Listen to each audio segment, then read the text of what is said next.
Good morning বন্ধুরা, তোমরা সবাই কেমন আছো? আশা করছি ভালো আছো। আমিও ভালো আছি। দেখো আমাকে কেমন পাগলের মতন লাগছে, চুল টুল আশ্রায়নি, কেমন লাগছে। তোমাদের সামনে ছোট্ট একটা ভিডিও নিয়ে আসলাম। প্রথমে মাছটাকে কেটে নিলাম, নিয়ে নুন হলুদ মাখিয়ে নিলাম ভালো করে। এবার মাছগুলোকে হালকা করে করে ভেজে নেব।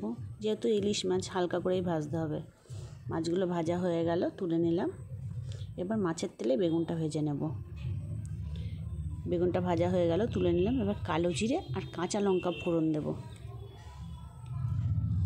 তার উপরে আলুগুলো দিয়ে দেব।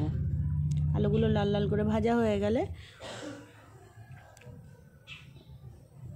ওর মধ্যে পরিমাণ মতন নুন আর হলুদ দিয়ে দেবো। এর মধ্যে কোনো মশলা দেব না কিন্তু। এবার ভালো করে ভেজে উষ্ণ গরম জল দিয়ে দিলাম। এবার ঝোলটা চাপা দিয়ে দেবো, ঝোলটা ফুটে উঠুক।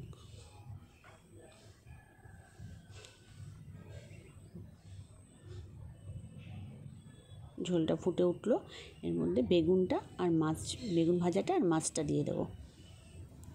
ভালোভাবে ঝোলটা ফুটে উঠলো। এই যে আমার সিম্পল ইলিশ মাছের ঝোল হয়ে গেল আলু বেগুন দিয়ে। এরমভাবে বানিয়ে খেয়ে দেখবেন, খুব ভালো লাগে, সুস্বাদু লাগে।